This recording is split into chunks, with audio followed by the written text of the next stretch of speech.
Hello students, welcome to the my YouTube channel RSN maths. तो आज इस lecture में हम जो इंजीनियरिंग मैथमेटिक्स फर्स्ट यूनिट है डिफरेंशियल कैलकुलस, वो पूरा डिफरेंशियल कैलकुलस का टॉपिक देखने वाले हैं एक ही लेक्चर में। तो फटाफट देखते हैं क्या है कंसेप्ट डिफरेंशियल कैलकुलस के, और उसके रिलेटेड जो है एक एक एग्जाम्पल भी हम देखने वाले हैं। तो इसमें पहला पॉइंट है मीन वैल्यू थ्योरम।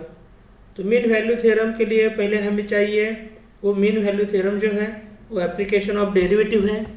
तो डेरिवेटिव के लिए कंटिन्यूटी और डिफरेंशिएबिलिटी का कंसेप्ट जो है वो हमारे पास होना चाहिए। और स्टैंडर्ड फंक्शन कौन से है उसके रिलेटेड पहले हम क्या करेंगे, डिफरेंशिएबिलिटी और कंटिन्यूटी का कंसेप्ट देखेंगे। तो पहला कंसेप्ट है पॉलिनोमियल फंक्शन के बारे में। तो हम क्या कह सकते हैं, polynomial function is always continuous and differentiable over set of real number। Means minus infinity to 2 plus infinity तक ये फंक्शन जो है पॉलिनोमियल फंक्शन ये कंटिन्यूस और डिफरेंशिएबल होता है। दूसरा स्टेटमेंट है ट्रिगोनोमेट्रिक फंक्शन के लिए, स्पेशली ट्रिगोनोमेट्रिक साइन और ट्रिगोनोमेट्रिक कॉस फंक्शन के लिए।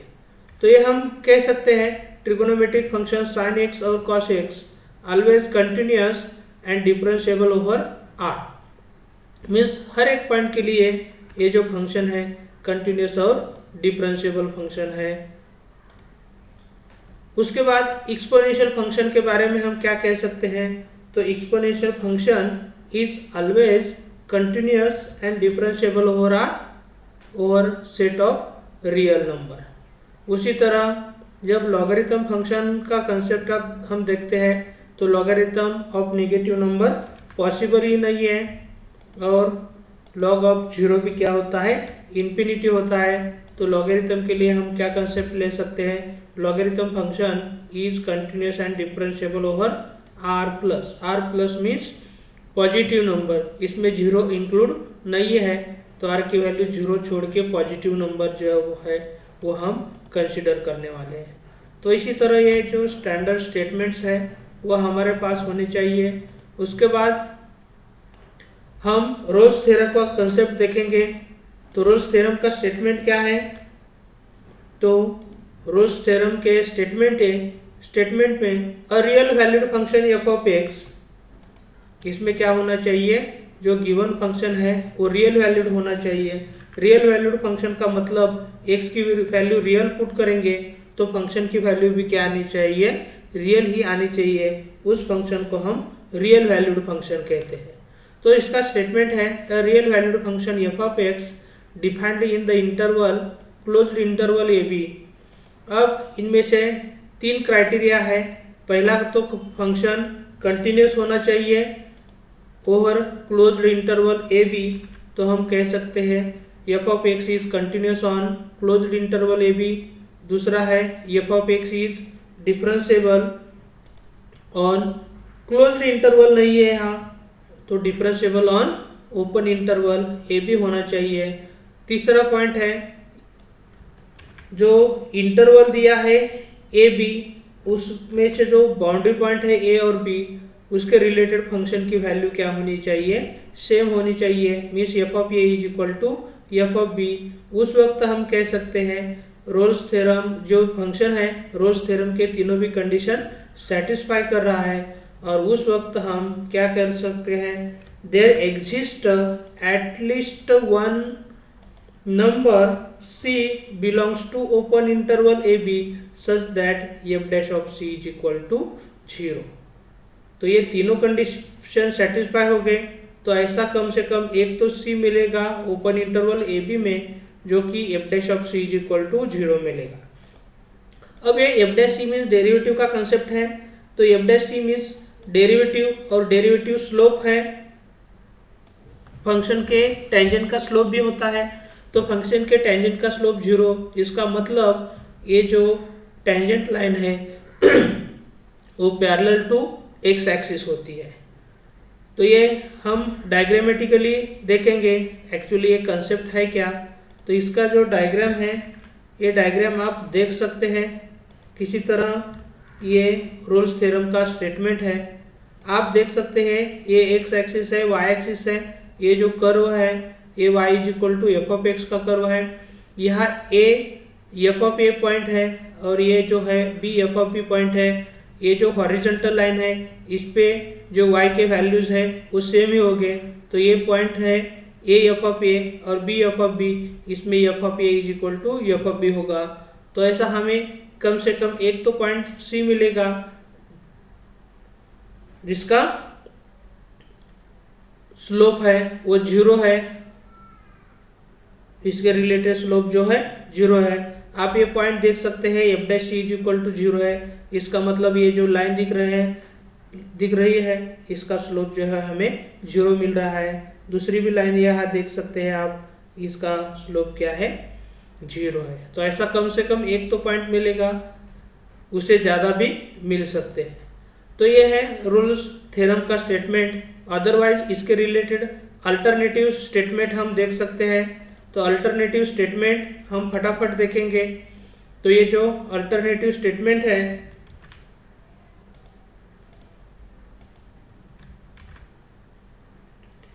फिर F of x is real valued function in the interval closed interval a to a plus h।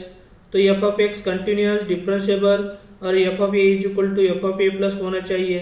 तो there exist c belongs to open interval a to a plus h such that F dash c is equal to 0 हो जाएगा। ये x is equal to A point है, x is equal to a plus h point है, उसके related ये जो point दिख रहा है आपको a comma f of a है और ये जो पॉइंट है a plus h comma f of A plus h है। यहाँ f of A is equal to F of A plus h हो जाएगा इन दोनों पॉइंट पे। तो ऐसा हमें c मिल रहा है, F dash c is equal to 0 हो रहा है। तो ये रोल्स थ्योरम का स्टेटमेंट है। इसके बाद हम फटाफट इसके रिलेटेड एग्जाम्पल देखेंगे। तो क्वेश्चन है आपके लिए, verify Rolle's theorem for the function f of x is equal to 3x raise to 4 minus 4x square plus 5 और x लाइज बिटवीन -1 to +1। तो ये पहले हमें क्या करना है, रोल्स थ्योरम की तीनों कंडीशन सेटिस्फाई होती है या नहीं ये देखते हैं। तो पहले हम क्या करेंगे, जो गिवन फंक्शन है वो गिवन फंक्शन हमें एज इट इज लिखना पड़ेगा। तो ये हम given function f of x is equal to ये फंक्शन दिया है। तो एक हमें डिफरेंशिएबिलिटी भी चेक करना है इस ओपन इंटरवल में। तो हम पहले क्या करते हैं, डिफरेंशिएशन फाइंड आउट करते हैं। तो differentiation of equation 1 with respect to x लेंगे। तो यहाँ differentiation of f of x with respect to x क्या हो जाएगा, एफ डैश एक्स और ये 3x रेज टू 4 का डेरिवेटिव हो जाएगा 12x क्यूब और ये -4x स्क्वायर का हो जाएगा -8x प्लस 5 का डेरिवेटिव हो जाता है 0। अब एक फंक्शन और उसका डेरिवेटिव हमारे सामने है, लेकिन ये जो दोनों एफ ऑफ एक्स और एफ डैश एक्स है दोनों भी पॉलिनोमियल है। तो पॉलिनोमियल फंक्शन ऑलवेज कंटिन्यूअस और डिफरेंशिएबल ओवर आर होते हैं।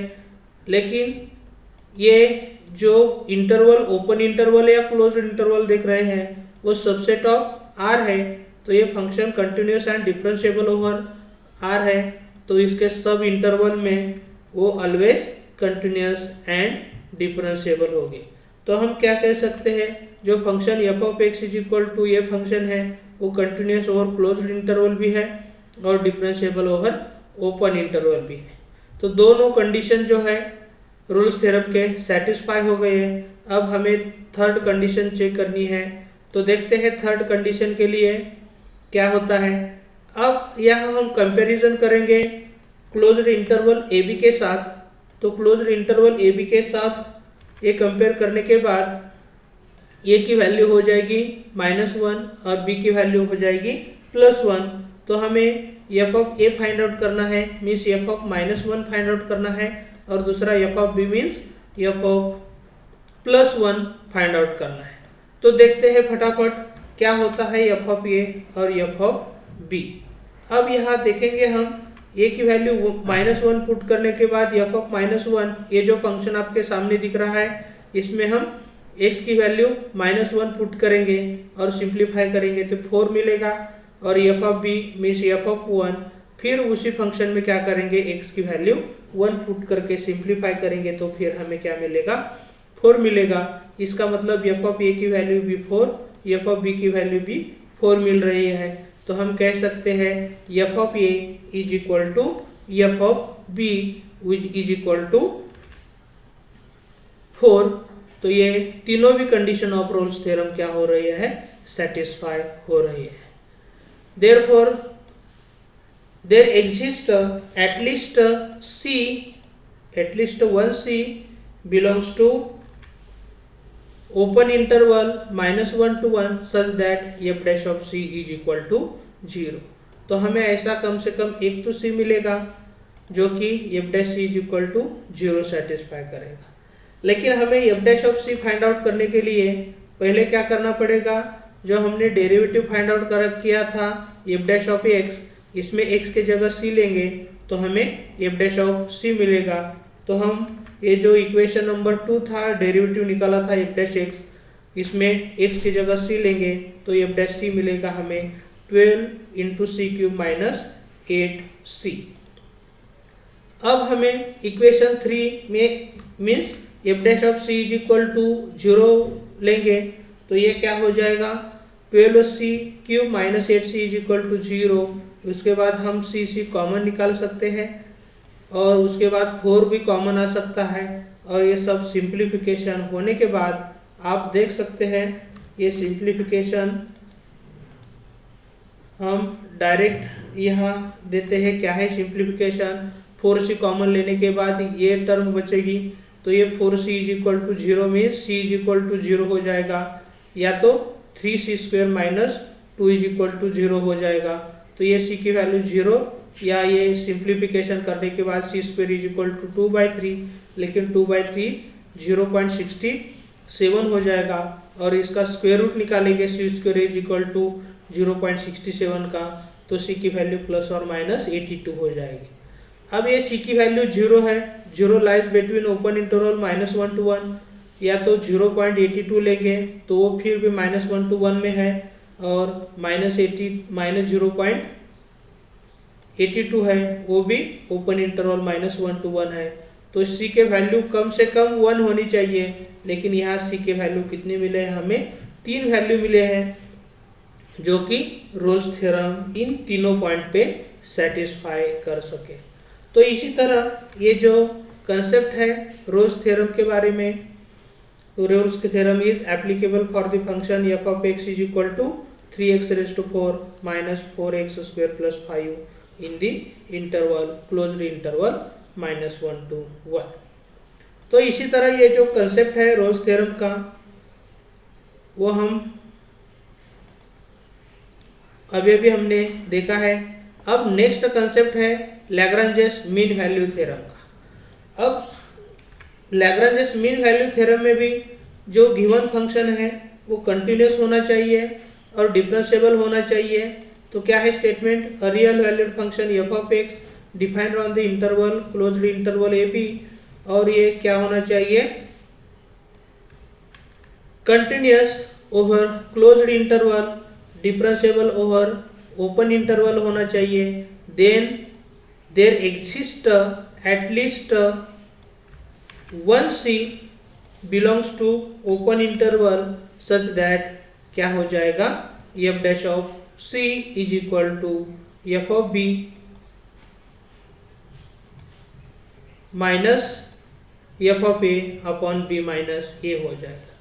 अब जहाँ यहाँ सिर्फ लिमिट अप्लाई होता है तो यही जो पार्ट होता है, तो definition of derivative, first principle of derivative होता है जहाँ जब यहाँ लिमिट अप्लाई होता है। तो ये ऐसा एक c हमें मिलना चाहिए, मिल ही जाएगा, जो कि f of b minus f of a upon b minus a।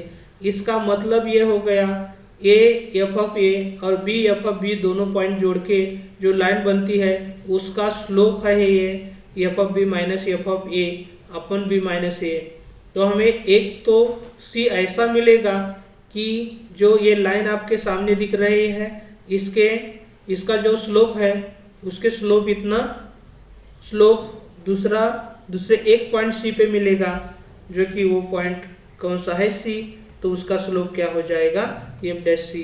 तो हम क्या कह सकते हैं, F dash C is equal to F of B minus F of A upon B minus A. अब इसके लिए और एक अल्टरनेटिव स्टेटमेंट देते हैं और फटाफट इसके रिलेटेड जो एग्जांपल है वो एग्जांपल भी हम देख सकते हैं। तो नेक्स्ट अल्टरनेटिव स्टेटमेंट जो सिंपल स्टेटमेंट है इसके जैसा ही, तो क्या है स्टेटमेंट, ये जो फंक्शन है वो रियल वैल्यूड फंक्शन होना चाहिए, defined on closed interval a to a plus h, continuous and open, continuous at closed interval, differentiable at open inter होना चाहिए, then there exist at least c belongs to this open interval such that F dash C is equal to F of A plus h minus F of A upon h हो जाएगा। तो ये था Lagrange's mean value theorem का statement. उसके बाद हम फटाफट इसके रिलेटेड जो है एग्जांपल देखते हैं और आगे वाले भी कंसेप्ट हम देखेंगे। क्वेश्चन है इसके related, verify Lagrange's mean value theorem for the function, और फंक्शन दिया है एक्स क्यूब और x lies between one closed interval 1 to 3। तो इसका सॉल्यूशन हम देखेंगे। पहले क्या करेंगे, given function as it is लिखेंगे, उसके बाद इसका डिफरेंशिएशन हम फाइंड आउट करते हैं। तो ये हो जाएगा given function as it is, उसका differentiation with respect to x लेंगे तो एक्स क्यूब का डेरिवेटिव हो जाएगा 3x²। तो आप देख सकते हैं एक्स क्यूब और 3x² ये दोनों भी अलजेब्रिक फंक्शन है या तो पॉलिनोमियल फंक्शन भी है, ऐसा बोल सकते हैं हम। और ये पॉलिनोमियल या algebraic function always continuous and differentiable over R होता है। और ये जो क्लोज्ड इंटरवल 1,3 है या ओपन इंटरवल 1,3 है वो सबसेट ऑफ आर है। तो polynomial function is always continuous and differentiable over R हो जाता है। तो always continuous and differentiable over closed interval 1,3 और ओपन इंटरवल 1,3 है, ऐसा बोल सकते हैं। Therefore by Lagrange's theorem there exists at least one c belongs to open interval 1,3 या हम जनरल में लेंगे a, c such that f dash c is equal to f of b minus f of a upon b minus a। तो हम क्या करेंगे, पहले f dash c find out करेंगे और f dash c find out करने के बाद हमें एफ ऑफ बी और एफ ऑफ ए भी फाइंड आउट करना पड़ेगा। तो हम क्या करेंगे, फटाफट ये जो गिवन इंटरवल है, ये given interval closed interval a b के साथ कंपेयर करेंगे। तो ए की वैल्यू हमें मिल जाएगी 1 और बी की 3। उसके बाद एफ ऑफ ए की वैल्यू, जब एफ ऑफ एक्स फंक्शन है उसमें एफ ऑफ 1 फाइंड आउट करेंगे तो एक्स क्यूब मतलब 1 क्यूब हो जाएगा और एफ ऑफ बी की value 3 cube is equal to 27 हो जाएगी। अब एक बार ये तो हो गया, तो ये सब वैल्यू हम कहाँ पुट करेंगे, इक्वेशन 3 में पुट करेंगे। तो इक्वेशन 3 में पुट करने के बाद हम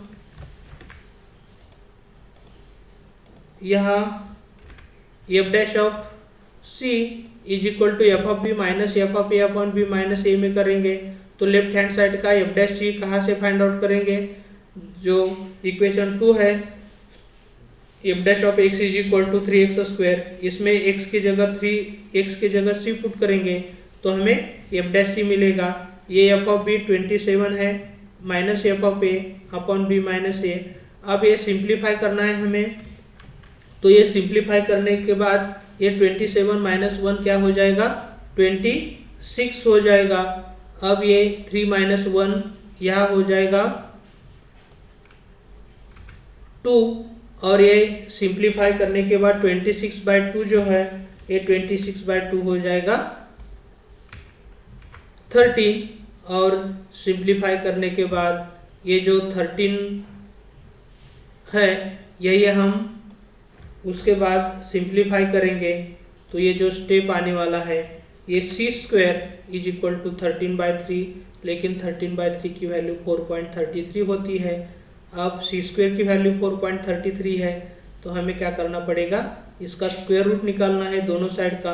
तो दोनों साइड का स्क्वायर रूट निकालने के बाद ये जो वैल्यू है c² इज इक्वल टू 4.33, वो स्क्वायर रूट निकालने के बाद ये मिल जाएगा हमें प्लस और माइनस 2.08, लेकिन ये 2.08 है लाइज बिटवीन 1,3 और ये जो दूसरी वैल्यू है -2.08 वो ओपन इंटरवल 1,3 में नहीं है, तो ये c की वैल्यू हमें एक ही मिली है, वो है c is equal to 2.08. Hence we can say that LMVT is applicable for the function f of x is equal to x cube in the interval 1,3. तो इसी तरह दोस्तों हम क्या करते हैं, ये जो पूरा टॉपिक है इसके छोटे छोटे वीडियो बनाएंगे आपके लिए। तो आपको सिर्फ ये चैनल है हमारा RSN मैथ्स, सब्सक्राइब करना है और बेल आइकॉन बटन भी दबाना है ताकि हमारे जो वीडियो है आप तक पहुंच सके। Thank you.